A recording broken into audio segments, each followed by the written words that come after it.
Hello नमस्कार श्री स्वामी समर्थ। स्वागत आहे तुमचं माझ्या YouTube चॅनलवरती। आजचा दिवस तुम्हाला आनंददायक सुख शांतीचा आणि समाधानाचा जाऊ हीच मी स्वामींच्या चरणी प्रार्थना करते आणि आजच्या या नवीन व्हिडिओला सुरुवात करते।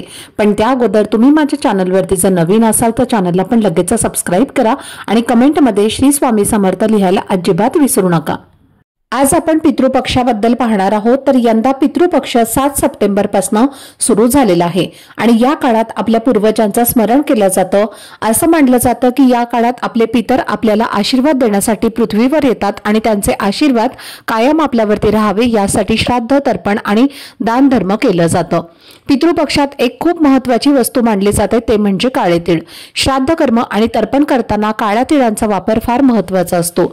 दान म्हणून सुद्धा हे दिले जातात आणि असं म्हटलं जातं की हे काळे तीळ वापरल्याशिवाय तर्पणाचं पाणी पितरांपर्यंत पोहोचत नाही। तर या काळात काळे तीळ आणि दर्भ यांना फार पवित्र मानलं जातं।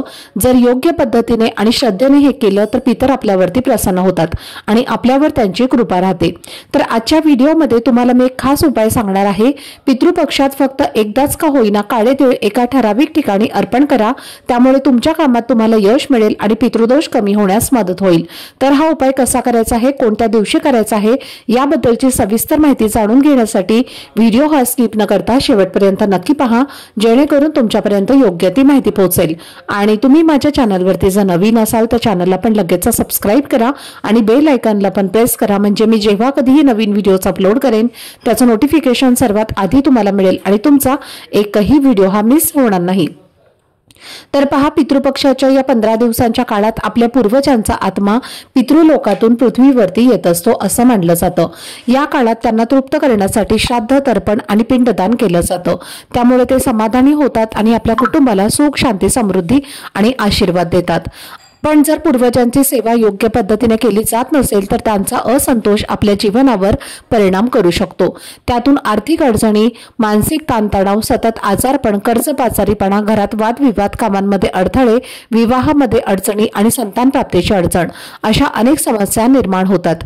अशा प्रकारच्या घटना वारंवार घडत असतील तर हे पितृदोषाचं लक्षण असू शकतं।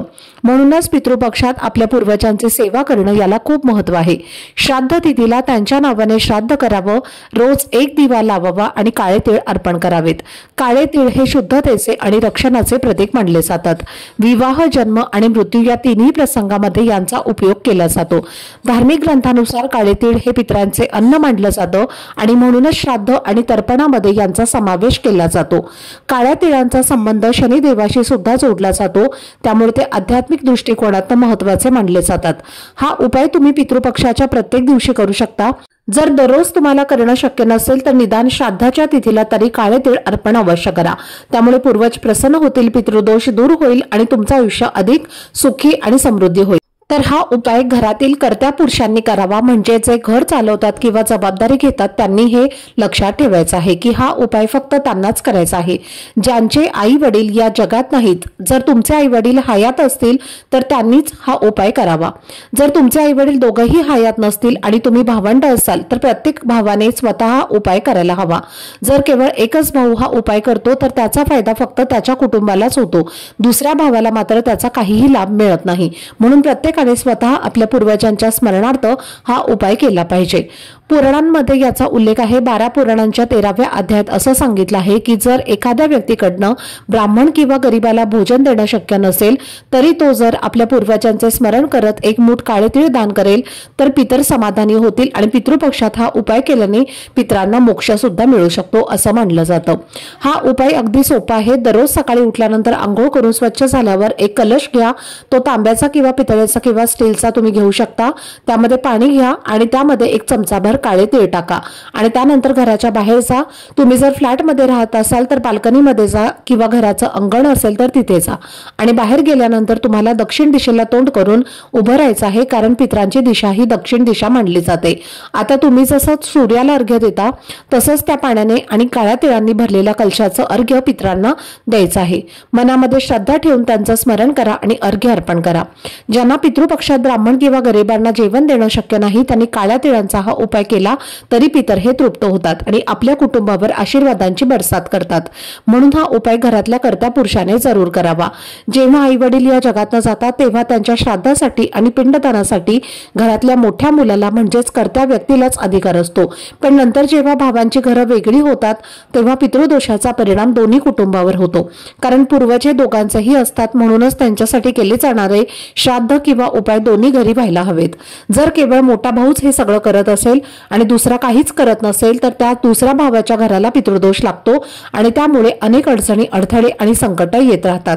पितृदोष दूर व्हायला वेळ लागतो, म्हणून पितरांना तृप्त करणं हे फक्त एका भावाचंच कर्तव्य नाही तर दोघांचं सुद्धा कर्तव्य आहे। तर हा उपाय तुम्ही रोज करू शकता आणि रोज करणं शक्य नसेल तर निदान श्राद्धाच्या दिवशी किंवा पितृ अमावस्येला तरी करावा। त्याने पूर्वजांना शांती मिळते आणि ते तुमच्या कुटुंबाला आशीर्वाद देतात।